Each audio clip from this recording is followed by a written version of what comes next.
Humbert here. Today we're going to be doing Unit 1 Notes 4, and if the directions say that it's doing it in two parts, I'm actually just going to do this video in one part. What we're going to do today is we're going to be graphing lines in any form, but we're actually going to start by learning a new form, and that new form is called standard form. So let's just jump right into taking a look at what standard form is. Okay, so when we do standard form of an equation, we have ax plus by is equal to c. Okay, so a lot of times students think standard, they think of slope-intercept form because we use it so often, they think it's standard, so to speak. But actually standard form is its whole kind of separate thing, and that's where we have the x's and y's on the same side and the constant on the other. Okay, and why we have standard form, it's not practical for graphing, but it is practical for modeling situations. So we use it a lot to do word problems, basically. Okay, so let's go ahead and let's take a look. We just want to start by basically getting into standard form. So a couple things you need to know when it comes to doing things in standard form. First of all, your coefficient, your leading coefficient, that first coefficient that's out front, have to be an integer. So you don't want to have fractions. Okay, so and you also don't want to have the first one being negative. So we're going to work on how to do that as we go through this here.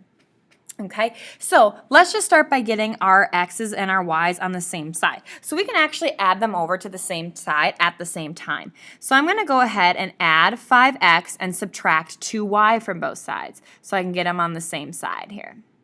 So I'm only going to add x to x and y to y. So 6x plus 5x is 11x. Negative 2y minus 2y is negative 4y. And then plus 4 is equal to 9. Okay, so now what we want to do is subtract 4 from both sides. So I'm going to get 11x minus 4y is equal to 9 minus 4 is 5. So this right here is our final answer because there's no fractions and our first number is not negative. So that is in standard form. So let's go ahead and let's take a look at number 2. So for number 2, we're going to start by distributing. So we're going to have negative 6x minus 5y minus 7, and that's going to be equal to 8. And then you're going to do 2 times 3, which is 6. 2 times negative 7, which is negative 14. So now I want to bring that 6x over to the other side. So I'm going to go ahead and do that. So negative 6x plus negative 6x is actually going to give me negative 12x. Okay, then I'm going to have minus 5y minus 7. And then here I actually have 8 minus 14. So 8 minus 14 is going to be a negative 6. Okay, so now what we're going to do is we are actually going to add 7 to both sides. So when we do that, we end up getting a positive 1. So now we need to do our standard form check. Is the first number negative? Well, it is. So in order to counteract that, I need to multiply that last equation by a negative 1. So then I get 12x, negative 1 times a negative 5 is positive 5y, and then 1 times a negative 1 is going to be negative 1. It's okay if the number over here is negative. We just don't want that number right there to be negative. So let's go take a look at number 3 here. So what we want to do to get this in standard form is we just need to bring that 2/5 x over to the other side. So I'm going to go ahead and subtract that. So then I have negative 2/5 x, because standard form, the x comes first. Then I have plus y, and then minus 3. Well, here I have a problem, right? Because it's in a fraction, and I need to get rid of that to have an integer. So what I'm going to do is I'm going to look at what number's on the bottom of the fraction. That number's 5. So I'm going to take this whole shenanigans, and I'm going to multiply it by 5. So that's going to cancel out there with that one, but I also need to distribute that 5 into each of those. So this is going to become 5y, and then that's going to be equal to negative 3. So then I check again. Is my front number negative? Yes, it is. So maybe up here, I should have multiplied by a negative 5. If you forget, that's okay. You can always multiply by a negative 1 after the fact. So change everything around, and that's going to become a positive 3. So we get 2x minus 5y is equal to 3. So that's your final answer for number 3. Taking a look at number 4, first thing I'm going to do is subtract 1/2 y over to the other side. So then I have negative 5x minus 1/2 y plus 11 is equal to 0. So then we need to subtract 11 from both sides, and I get negative 5x minus 1/2 y is equal to negative 11. So now I got a couple problems. Problem number 1, my first number is negative. Problem number 2, I have a fraction. Well, I'm going to multiply by the bottom number of the fraction, and that's going to be a 2. And since I know it's a negative that needs to be converted, I'm actually just going to distribute in a negative 2. So we're going to add a negative 2 to both sides, or distribute it into everything, including what's already on the other side of that equal sign. So this is going to become a positive 10x. This is going to become a positive 1y. Oops, 1y. Okay, this should have been a y. Because when you do negative 2 times negative 1/2, you're going to get a positive 1, which you can just write as y. Negative 2 times negative 11 is going to be a positive 22. So that is your final answer for number 4.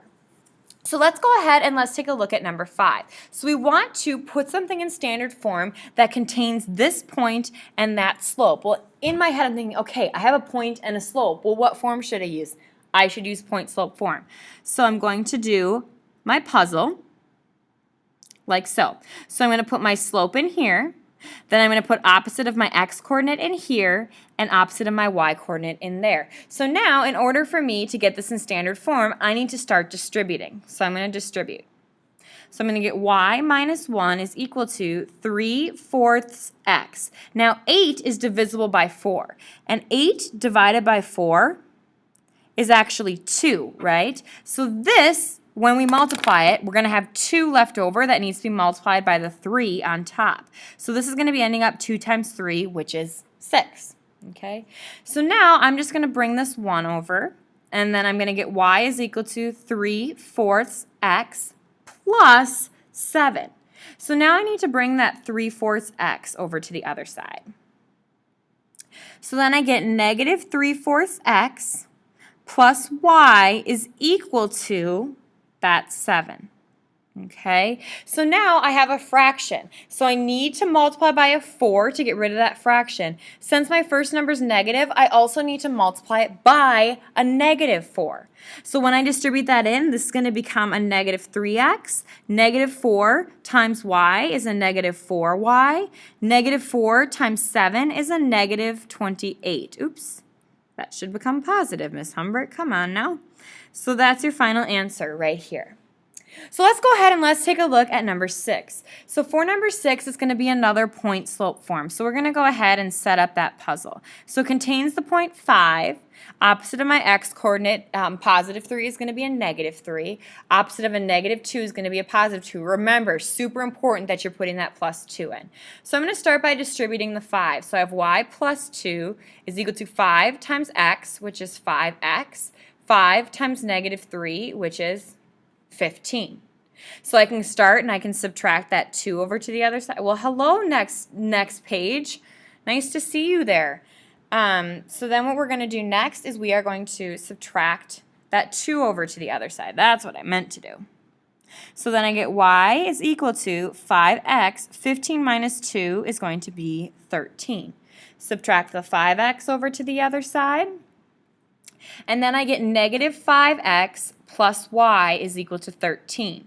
So now all I have to deal with is the negative. I don't have a fraction I have to deal with. So I'm going to multiply everything by a negative 1, which really just changes the signs of everything. So that's your answer for number 6. Now, let's take a look at number 7. So if you recall, when we are given 2 points, the best thing to start off with is calculate out the slope. So that formula is y2 minus y1 over x2 minus x1. So I have x1, y1, x2, y2. So I have y2 minus y1 over x2 minus x1. So 1 minus 3 is going to give me a negative 2, and then 2 minus 1 is going to give me a 1. So my slope then is negative 2. So let's go ahead and let's put that into our puzzle. So our slope is negative 2, and again, remember you can use either one point. I'm going to use the first one, and so I'm going through point slope form pretty quickly, so if that's something you're still struggling with, please come and talk to me and we'll work through it. So I'm going to distribute that 2 in. So I have y minus 3 is equal to negative 2x plus a positive 2. Then I'm going to add my 3 over to the other side, so I get y is equal to negative 2x plus 5. Now I need to get my x's and y's on the same side. So I'm going to go ahead and add 2x to the other side. So then I have 2x plus y is equal to 5. Since there's no fractions and my first number is positive, I'm all done with standard form. Okay, so let's go ahead now and let's take a look at number 8. Okay, so again, we're going to use that slope formula. So I'm going to do y2 minus y1 over x2 minus x1. When you subtract a negative, it becomes plus a positive. So I have negative 8 divided by 4. Well, that's going to give me a negative 2. Okay, so just for something different, let's use this point right here. So I'm going to plug that into point slope form. Again, remember, it doesn't matter what point you choose. It still will work out. So I'm going to put negative 2 in for my slope. And then next, I need to put in opposite of my y. Well, my y is going to be plus 5 since it's minus 5 on there. And then this is going to be minus 0. So let's go ahead and let's distribute. So I have y plus 5 is equal to negative 2x, and then there's nothing over there. So I'm going to start by subtracting 5 to both sides, just so I can kind of put something there. So that's going to be equal to negative 2x minus 5. Now notice I didn't combine those two because one has an x and the other doesn't. Except I don't know why I decided I could still keep that 5 there. So it should be y is equal to this right here. So now what I need to do is add 2x to both sides. So I'm going to have 2x plus y is equal to negative 5. Okay, any fractions, any negative numbers? Nope, I'm done with standard form. Okay, so let's take a look at some of these word problems. Now, I think you guys are going to be kind of mind-boggled about how easy standard form makes word problems. Okay, now standard form is used when we have two variables in a problem. So we have to have two in order to use standard form. So number 9 says you have $10 to buy carrots and tomatoes. So I'm going to let X be carrots and Y be tomatoes. Tomatoes cost $2 per pound and carrots cost $1.25. So for every X pound of carrot I buy, it's going to cost me $2. For every Y pound of tomatoes, it's going to be $1.25. And all of that money needs to be equal to $10 because we can't spend more than $10. We're going to try and spend $10 exactly. And that's it. Okay, when we're talking about money problems, I won't make you worry about the integer equation because I think this makes it nice and easy to see that it's 1.25 or $1.25. Okay, so we'll let that one go. So I have this next one. You are moving into a new home. You can carry 56 pounds at a time. One box of books, we'll call that X, weighs 18 pounds. One box of clothing, Y, costs 10 pounds. So for every X box of books I bring, it's going to be 18 pounds. For every Y box of clothing, it's going to cost 10, or I am going to be having 10 pounds. And then all of that needs to be 56. We can't carry more than that 56. And that's it with setting up word problems, okay? So reference back to your notes when you're doing your practice sheet because a lot of the word problems are pretty similar and they should be able to help you out if you use your notes. So we need to graph the following equation. So we talked about, when we talked about slope-intercept form, that some of the most important parts about slope-intercept form is that we use it for graphing. So that's exactly what we're going to do here. We're going to take this point-slope form, and what I'm going to do is I'm going to convert it so that it is in slope-intercept form. Now remember that slope-intercept form is solved for y. So I'm going to start by distributing in my 2. So I have y minus 3 is equal to 2 times x, which is 2x, 2 times 1, which is 2. So now I have y minus 3 that is equal to 2x plus 2. So I'm going to go ahead and add 3 to both sides. So I get y is equal to, and then I'm going to have 2x, and then I can go ahead and I can add that 3 and that 2, and that's going to be 5. So the thing that's added on, remember that's my y-intercept, and here is my slope. Okay, so I'm crossing the y-axis at 5. So I'm going to go ahead and put a point right at 5. Then my slope is 2 over 1. What I notice is I can't go up 2 without going on the graph. So here's a hint. Going up 2 and right 1 is the same as going down 2 and left 1. So I'm going to use that to actually connect my dots right there. It's using that down 2 left 1 is the same as up 2 right 1. It's the same, meaning it'll create the same line. Okay, so now let's take a look at this one. We have y plus 4 is equal to 1/2 times x minus 3. So I'm going to go ahead and distribute in that 1/2. So I have y plus 4 is equal to 1/2 x, so we're going to go up 1 over 2 when the time comes. 1/2 times a negative 3, well, I'm going to write that as a negative 3/2. Now, when we talk about graphing a line, I like to work in decimals rather than fractions. So what I'm actually going to do is I'm going to write this as 1/2 x minus 1.5. And I think it's good to practice graphing in decimals. So now I'm going to go ahead and I'm going to subtract 4 from both sides. So I'm going to get y is equal to 1/2 x. When you add two negative numbers, it gets more negative. So that's going to be negative 5.5. So we're crossing the y-axis at a negative 5.5. So I'm going to go down 5, and then I need to go halfway to 6. And that's my negative 1.5. So then when I go up 1, I'm going to actually need to go between 5 and negative 4 instead of up all the way to 4. And then I'm going to go over 2. So that right there is the line I'm going to plot. So then I'm going to connect those two dots, and bada bing, that line is graphed. Okay? Next, let's take a look at number 13. So number 13 is in standard form. So we need to still convert that so that it is completely solved for y. So let's go ahead and let's do that quickly right now. So 4x plus 2y is equal to 8. So the first thing I'm going to do is subtract 4x from both sides. Okay. Then I need to divide both sides by 2. So then I get y. So now when I divide both sides by 2, I need to rabbit ear it. I need to make sure I divide each of those terms by 2. So negative 4 divided by 2 is negative 2, and then we have x. 8 divided by 2 is going to be 4. So that means we're crossing the y-axis at 4, and our slope is negative 2 over 1. So we're crossing the y-axis at 4, and then our slope is negative 2, so we're going down 2 and over 1. And then that's how I'm going to connect my line. Just like that. Okay?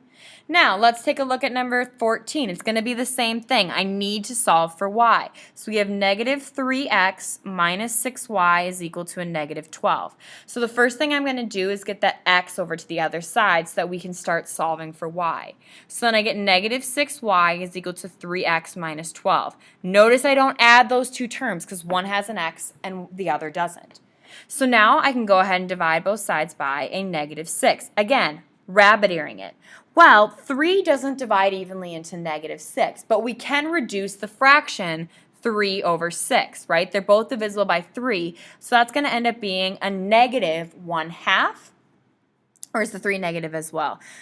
Nope, it's not. So a negative 1/2, and then we have the minus 12 divided by a negative 6 is going to be a positive 2. So we're starting and we're at a positive 2. That's our slope.